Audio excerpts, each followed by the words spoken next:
Hello everyone, Assalamu alaikum. Hope you all are doing well. Welcome to my YouTube channel Just Scholarship. Video शुरू करने से पहले मेरी आप लोगों से रिक्वेस्ट है कि प्लीज़ मेरे चैनल को लाइक और सब्सक्राइब लाजमी करिए। तो चलते हैं अब हम अपने आज के टॉपिक की तरफ। Important documents which we need for foreign apply। तो सबसे पहले हम लोग बात करेंगे अपने बैचलर डिग्री प्रोग्राम की। तो इसमें जो हमारा सबसे पहला जो डॉक्यूमेंट है ना वो है हमारा पासपोर्ट। विदाउट पासपोर्ट हम लोग अप्लाई नहीं कर सकते। जो नेक्स्ट है वो है हमारे पास हमारा मैट्रिकुलेशन सर्टिफिकेट। उसके बाद हम लोग बात करेंगे अपने इंटरमीडिएट सर्टिफिकेट की, जो कि कुछ स्टूडेंट्स ने एफएससी की है, आईकॉम किया, एफपीके, जो भी आप लोगों ने किया है ना उसकी आपके पास आपकी डिग्री होनी चाहिए, तभी आप लोग बैचलर के लिए अप्लाई कर सकते हो। नेक्स्ट है हमारे पास 2 रिकमेंडेशंस लेटर्स। अच्छा जी, ये रिकमेंडेशंस लेटर्स कहाँ से मिलते हैं? ये मिलते हैं हमें अपने प्रीवियस प्रोफेसर्स की वजह से और प्रीवियस इंस्टीट्यूट की तरफ से, जहाँ से हम लोगों ने अपनी प्रीवियस डिग्री की होती है, तो वहाँ से हम लोग ये रिकमेंडेशंस लेटर्स लेंगे। नेक्स्ट है हमारे पास इंग्लिश प्रोफिशिएंसी सर्टिफिकेट और आइल्स।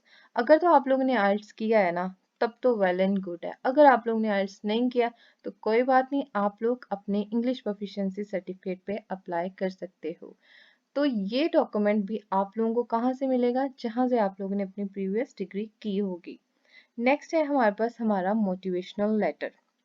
ये भी आपको 1 से 2 पेजेस का मोटिवेशनल लेटर बना लो, जिसमें आप अपना बताओ कि कौन से आप लोगों के गोल हैं जो आप अचीव करना चाह रहे हो, क्यों आप इस यूनिवर्सिटी को चूज कर रहे हो या इस कंट्री को, क्यों आप स्पेसिफिक कर रहे हो ना। तो कोई अच्छा सा आप लोगों ने 1 से 2 पेजेस का अपना मोटिवेशनल लेटर बनाना है। उसके बाद हमारे पास आएगी हमारी सीवी। अच्छा जी, अगर तो आप लोग कर रहे हो ना यूरोप में अप्लाई, तो इस सीवी का भी एक फॉर्मेट है जिसको कहते हैं यूरोपास फॉर्मेट। अगर तो यूरोप में अप्लाई कर रहे हो तो आप ट्राई यही करो कि आप यूरोपास फॉर्मेट ही लगाओ। अगर आप फर्दर किसी और कंट्री में अप्लाई कर रहे हो, जैसे कि हो गया चाइना, हो गया टर्की, हो गया, तो आप लोग कोई भी मतलब सीवी का फॉर्मेट ले सकते हो, लेकिन सीवी अच्छा होना चाहिए, ठीक है ना। नेक्स्ट अब हम बात करेंगे हमारे मास्टर डिग्री प्रोग्राम की। इसमें भी सेम ऐसे ही है, आपके पास पासपोर्ट होना चाहिए, उसके बाद आपके पास अपना बैचलर डिग्री और ट्रांसक्रिप्ट होना चाहिए, ठीक है। उसके बाद ऐसे ही आपके पास मैट्रिकुलेशन सर्टिफिकेट होना चाहिए, आपके पास इंटरमीडिएट का सर्टिफिकेट होना चाहिए, देन आपके पास होना चाहिए आपका रिसर्च प्रपोजल। अच्छा जी, जो मास्टर में है ना, मास्टर में कुछ यूनिवर्सिटी स्पेसिफाई करती हैं रिसर्च प्रपोजल को, बट बहुत सी यूनिवर्सिटीज ऐसे हैं जैसे इटली है और भी 1 2 यूनिवर्सिटीज हैं, वो रिसर्च प्रपोजल नहीं देखती फॉर मास्टर अप्लाई के लिए। तो लेकिन मैं आप लोगों को यही सजेस्ट करूंगी आप रिसर्च प्रपोजल लाजमी बनाएं, क्योंकि इससे ना आपका जब आप अप्लाई करते हो तो आपका एक अच्छा इम्पैक्ट पड़ता है। तो देन आपके पास होने चाहिए आपके 2 रिकमेंडेशंस लेटर्स। ये भी वही है कि आप लोग ये रिकमेंडेशन लेटर्स अपने प्रीवियस इंस्टीट्यूट से लोगे, प्रीवियस प्रोफेसर से ही लोगे। देन आपके पास होना चाहिए इंग्लिश प्रोफिशिएंसी सर्टिफिकेट। अगर तो आइल्स है तो वेल एंड गुड, अगर नहीं है तो आप सेम इंग्लिश प्रोफिशिएंसी पे अप्लाई कर सकते हो। देन आपके पास मोटिवेशनल लेटर और सीवी, जो कि इम्पोर्टेंट है। अब हम बात करते हैं अपने पीएचडी डिग्री प्रोग्राम की। तो पीएचडी में भी सेम वही डॉक्यूमेंट है, आपके पास पासपोर्ट होना चाहिए, आपके पास मास्टर डिग्री और ट्रांसक्रिप्ट होना चाहिए, ये मस्ट है। देन आपके पास ऐसी बैचलर डिग्री एंड ट्रांसक्रिप्ट होना चाहिए, फिर आपके पास होना चाहिए आपका मैट्रिकुलेशन सर्टिफिकेट, ऐसी इंटरमीडिएट सर्टिफिकेट और रिसर्च प्रपोजल। अच्छा, मास्टर में तो मैंडेटरी नहीं है, कुछ यूनिवर्सिटीज करती हैं जी, अगर आपके पास रिसर्च प्रपोजल है तो आप कर दो, अगर नहीं है तब भी वो आपको एडमिशन दे देती हैं। बट पीएचडी के लिए ना, अगर आप कहें ना कि जो सबसे इम्पोर्टेंट डॉक्यूमेंट है, वैसे तो सारी डॉक्यूमेंट्स इम्पोर्टेंट, आप ये नहीं कह सकते कि मतलब इनमें अगर कोई मिस हो जाए तो, लेकिन जो रिसर्च प्रपोजल है ना, इस पे ही आपकी पीएचडी है।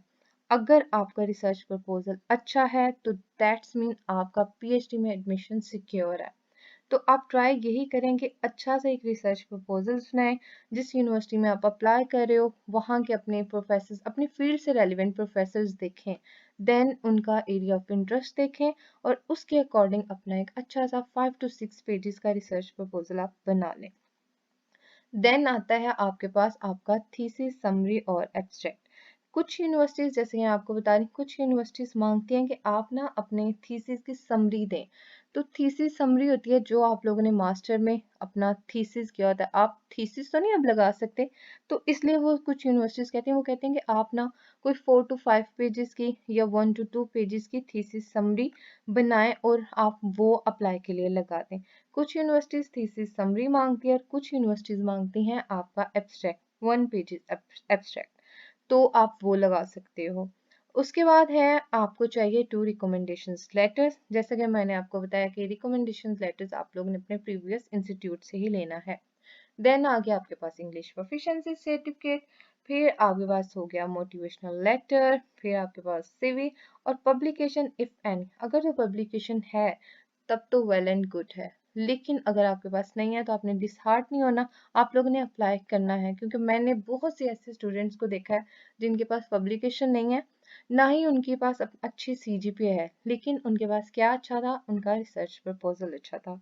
तो आप लोगों ने डिसहार्ट नहीं होना, मोटिवेट रहना है और आप लोगों ने अप्लाई करते रहना है। तो मुझे लग रहा है कि आप लोगों को मेरी वीडियो अच्छी लगी होगी। अगर तो अच्छी लगी है तब भी लाइक और सब्सक्राइब करें, अगर नहीं भी लगी तब भी लाइक और सब्सक्राइब लाज़मी करें। Thank you so much.